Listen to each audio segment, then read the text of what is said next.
Hey guys, welcome back to the channel, or if you're new, welcome. We're gonna get back into more foodie beauty content. Today she has not uploaded anything, or at least not while I'm filming, so hopefully, maybe tomorrow she uploads something. That being said, I do kind of want to stick to try doing 2 or 3 videos, the 2 new videos of Foodie and Amber's, and then after that we can follow up with one of the old ones. Just try to kind of keep it around there. I think it's a good spot. If not, we can only do the 2 videos, maybe an old one and Amber's video. Really comes down to what is uploaded, really. I kind of want to catch up with the old ones, which we're doing a pretty good job. I've done quite a few over the past couple days, so I think this is a pretty good formula. It's really gotten a lot easier to edit and upload and really kind of get my points across, especially with now dealing with my anxiety being a lot better and just overall. So I think we should get into this video, which I think is pretty close to the Halloween ones now. We're in October, so it should be pretty fun. Well, hello guys, good day, good day. So today I am having something so delicious. You are not even going to believe it. Okay. This is called macaroni bechamel. Macaroni with bechamel, okay? And this is Arabic style, Egyptian. This is from an Egyptian restaurant. And I have a little bit of bread to eat it with. I know. Carb upon carb, right? So check this out. I need a bite right now. Bismillah, beauty bite. It really is just such a mystery how she gained weight, guys. Like, it just doesn't make sense. She's trying so hard. I was starting to feel not well because I was so hungry. Okay. So this macaroni dish, if you see at the bottom here, has meat. Meat has black olives, some kind of ziti looking pasta, bechamel sauce that is seasoned with nutmeg and then topped with mozzarella cheese. And bechamel sauce, it's actually a French sauce, but it's very popular, this macaroni with bechamel in the Arab cuisine. And it's just a sauce made out of like a roux, butter, flour, and milk. I wonder if it brings back any good memories of Nader. And nutmeg. But I like eating it with bread. I don't know why. Probably because there's just more to eat. If you're eating it with bread, you're eating it with something else. I know people are going to be outraged at the carbs in here, but I'm so hungry. Like, I haven't eaten, so I don't know why I do this to myself. We woke up and straight away we started working on the spare room, Howie's room, because we need some drink. Diet soda. She's not giving any time before she shoves the food in her mouth, so trying to cut just before she takes a bite, it's not working. Not in this video anyway. But like, God, it is all over the place today. But yeah, it's reorganized. The problem is there's still no room in there. It's like Tetris in there. I'm looking at the pasta, and yeah, that would taste good, but at the same time, it just looks like overkill. We have like 6 suitcases, a gaming desk, a bed, a dresser, a huge dresser, a big couch. Am I the only one that doesn't think that kind of makes sense? Because, like, what would you need a second bed for unless the two of you aren't sleeping together, which would make a lot of sense. But at the same time, you want to give the appearance that you are sleeping in the same room. It's just weird. And also, like, I can understand, like, a guest room, but, like, they don't have guests. I mean, I don't think anyone's coming over unless, you know, there was that talk for the secret kid for a while. This pasta, and Salah has one too. So for 2 of these pastas, and it fills you up, obviously. Yeah, no shit, especially if you have bread with it too. Honestly, I won't be too surprised if Salah stays in this relationship and eats like her. Like, it won't be too long before he starts looking like her too. And it's free delivery. 2 of them, 2 KD. So 2 trays like this for 2 KD. I'll put the conversion here, but I mean, that's also another reason why she would want to stay in the Middle East. Food is really cheap over there by the sounds of it. Like, it is not expensive whatsoever. Like, you convert that into Australian dollars, and my god, we are getting ripped off. Also, I love the fact that Julia's doing a full mountain climb right up that chair. What are you doing? My cat thinks she's the queen of the castle, and she is. You know, people say, get her a cat tree. I have nowhere to put a cat tree, unfortunately. I mean, if you don't have a cat tree, do you not also have a scratching post? Which, I mean, you do also have the room. You could just get rid of the second bed that you don't need. Because preferably near a window, right? I don't have any room in here. But she doesn't really need one because she climbs everything. Yes, because she doesn't have a designated spot in order for her to sit. That's kind of the point of having a cat tree. The other day, I found her sitting on top of the sink. There's like a top shelf. I can't even reach her up there if I wanted to. In a giant pot, empty pot. It's clean, but I store my big pots that I don't use very often up there. Well, I get Salah to put it up there for me because I can't reach. I am willing to bet that she does not actually wash those pots before she uses them. She just wipes it out with a rag and then calls it a day. Anyway, I wanted to vent about something I saw on TikTok. I think it was somebody said, if you don't want to be criticized in life, do nothing and say nothing. And I think it's, you know, the credit goes to Aristotle, but I don't actually think it was him who said that. My opinion has always been that if you don't want to talk about something, then don't talk about something. If you can't handle other people having an opinion or countering your opinion with their own opinion, then just don't have an opinion. It's that simple. Like, my god. Like, people come to social media and expect others just to be quiet. Like, no, it's a public space. If you don't want to be criticized, then don't bring it to a public space. I don't know, pick a philosopher or whatever. Because I was like, don't talk about this, Chantal. You're going to be criticized to high heavens. Whatever. Everyone has an opinion, right?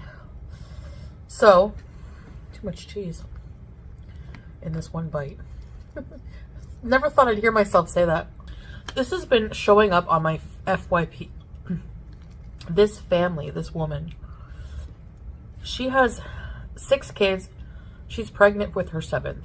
So her husband, that's a big glob of cheese, and her 6 kids, they're pretty young. All of them young. Jesus Christ, Foodie, just hop in the goddamn whale and get to the point. And she's pregnant. All live, and they're from the US, I think. And they all live in a 1-bedroom. And all I see on the FYP are people hardcore judging this mother.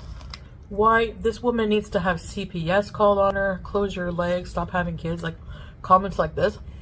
There is a lot of valid criticism to it, though, because if they were in a position where they were living comfortably and then forced into a living condition where there's only 1 bedroom, like, I could understand them already being in a position where it's like, okay, we can't do it right now. We don't have the ability to give them their own rooms. It's a situation where they will have to live like this for a couple months, and then we'll move back into a place once we have the ability to afford, more bedrooms. But if they got pregnant while knowing they had 6 kids in 1 bedroom and they're using the bedroom while the kids are in the lounge room or in the kitchen, like, why would you choose to have more children? I'm not saying that is what happened, but I'm saying that if that position did happen and they were like, all right, we'll just continue having more, like, yes, that would be very valid criticism of why are you doing that, because it's not right. You're choosing to have more children and force them in a position where they are not really living comfortably, and it's not fair on them. Because, like, why should the kids have to suffer when the parents don't have to suffer?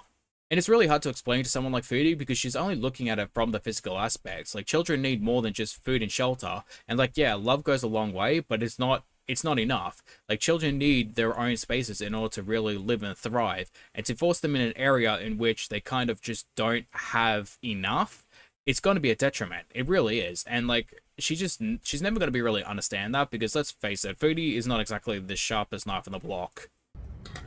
The thing is, though, like, I just also, like, in stark contrast, it just so happens that after seeing this, you know, I went and checked out her video. And right after that, I scroll, and it's this mother and her 3 children living in a like less than a shack. It's, you know, it was a family in Nigeria, a woman and her 3 kids. They were sleeping in a shack with 2 feet of water constantly on the ground. I'm not saying all Nigeria is like that, but there are poor parts. So, you know, I'm sitting here thinking, wow, that sure makes that 1-bedroom apartment look very, very, very good. Those kids were well fed. They seem to have a lot of love from their parents. They have a roof, and they're dry and they're warm. The complete lack of self-awareness in this argument she's making is just so... Oh my god. Like, you're using someone from a third world country, or a developing country, I should say, I apologize. A developing country in order to kind of lift up a family who has more rights, equity, and just overall privileges in comparison to them is ridiculous. Because those people have 2 kids but live in a developing country that does not have the rights, privileges, and equity that people in America have. And yet you're judging them more harshly than the people that chose to have 7 kids. People really need to check their privilege when they say things like they only have 1 bedroom. The irony of Foodie telling other people to check their privilege, considering the fact that she gets paid to eat on camera, is just... it's just wow, full stop. That being said, a lot of people are criticizing are people who got working class privileges, meaning that they worked for the privileges that they have, which is vastly different from inheriting or just getting lucky like some people, Foodie. We only say that in North America because there are parts of the world where they don't even have a roof. Even in North America, there's homeless children with their parents. So I get that it's not ideal. It's not an ideal situation because it's cramped. But actually, it wasn't as bad as I thought. Like, I was seeing people, like, you know, and, like, dumb criticizing, like, well, the parents get the bedroom.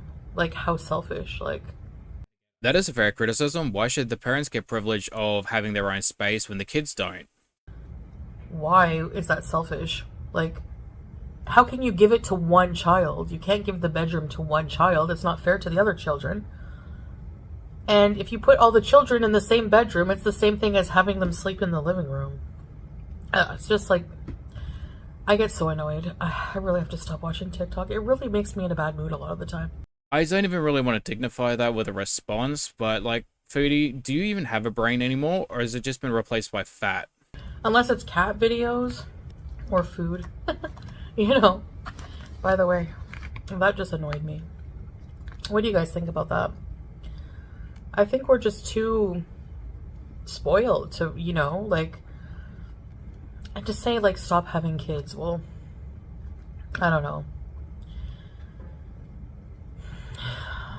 I get that, like, if you can't support the children, you shouldn't have them, but, I mean, you should still be allowed to procreate if you want to do that. I mean, just because you can doesn't mean you should. There are a lot of people who shouldn't have children, but they choose to. There are a lot of people who lose their kids, but then have more and lose those kids too. It's like, why should you repeat a cycle of something that you shouldn't be doing just because you can? Like, that's a very poor mentality for someone like Foodie to have. And I can't say I'm surprised that Foodie has that type of mentality, because, like, 100%, if she did have kids, she'd be the type of person to try and baby trap someone. People usually find a way to survive. You know, it's challenging, but those kids seemed very happy. You know, they were all playing games. They have a big family. They're lucky a lot, you know. A lot of people don't have a big family. Again, there's a difference between being in a situation where you're forced to survive or falling on hard times and needing to survive in comparison to choosing to put yourself in that position. She could send them all to work when they hit 16. Actually, she could probably make money from the creator fund because If they're in the US, they would make money off the videos. I would like to hope those are jokes, because one, monetizing your children is not good. It's not fair. Like, family channels often suck because of that reason, and shoving kids in the spotlight is just, it's not fair on them. Also, trying to force a kid to work at 16 while they're also trying to graduate and then go off to higher learning. Do you really want to put them under that type of stress? Because a lot of children these days aren't coping just doing school alone. So, like, forcing them to have to make money because really you're too lazy to make enough money to support the kids is kind of pathetic. So I hope she does make some money for her and her family and can move into a bigger place. It might just be temporary, you know? Like, we don't know people's lives. Maybe they used to have a bigger place and they just fell on hard times. And that's all they can afford right now. It's just, people are so opinionated and annoying about it. Like, you know, the outrage. My gosh, they're only in a 1-bedroom. If you look at the global picture, if you don't look outside the box and just in terms of being in North America, okay. That seems, you know, that's not what we normally would consider ideal accommodation. But if you look at places that are impoverished in third world countries, not even just impoverished people would just love to have that 1-bedroom, you know? Like, it's more, there's always people who have less than you. So just always appreciate what you have. And the fact that they seem to be doing, you know, making do with what they have. All I've been seeing on my FYP was this family's haters. So I went and checked out the family myself and I was like, y'all are doing too much. They have somewhere warm to sleep. They have food. They have love. Why do they each need their own bedroom? Like, especially as young kids. They were young enough that I don't think having their own room would really matter. So hopefully they can find bigger accommodation maybe as the kids get into, like, young teenage years. They all don't need separate rooms, but they all do need a room. Like, you need to at least put 2, maybe 3, depending on how like large the rooms are. If you're able to like separate them in a way that gives them their own bit of privacy, it's better than living in a living room, for Christ's sakes. Her trying to make the argument of, well, at least they have love, at least they have food, at least they have shelter. Yeah, those are bare minimum things. Like, my dude, of course she doesn't understand how bad it is for children not to have their own privacy, not be able to have their own spaces, because this woman is a goddamn mess. Mentally, emotionally, physically is a mess. She doesn't understand how that can affect a child's growth, because this woman has no understanding of her own mental health. It gives them many years yet. Anyways, that's about it for now. Thank you for having, what would this be, lunch? Yeah, because it's only like 1 p.m. right now. So for lunch, I didn't have breakfast, but this is my lunch. And yeah, I'll be full for a while with this. It's very filling and very good. So anyways, I look forward to your comments and thank you for watching, and I'll see you in the future. Bye. Alright guys, it's going to be the end of the video. Thank you for watching. I hope you guys enjoyed. Thank God Foodie cannot have children, because those poor kids would be so severely underdeveloped and traumatized from everything she would put them through. But hopefully you lovely people have a good day, week, month, holiday, everything, really honestly. And I get to hopefully see you guys in the next one. Bye bye.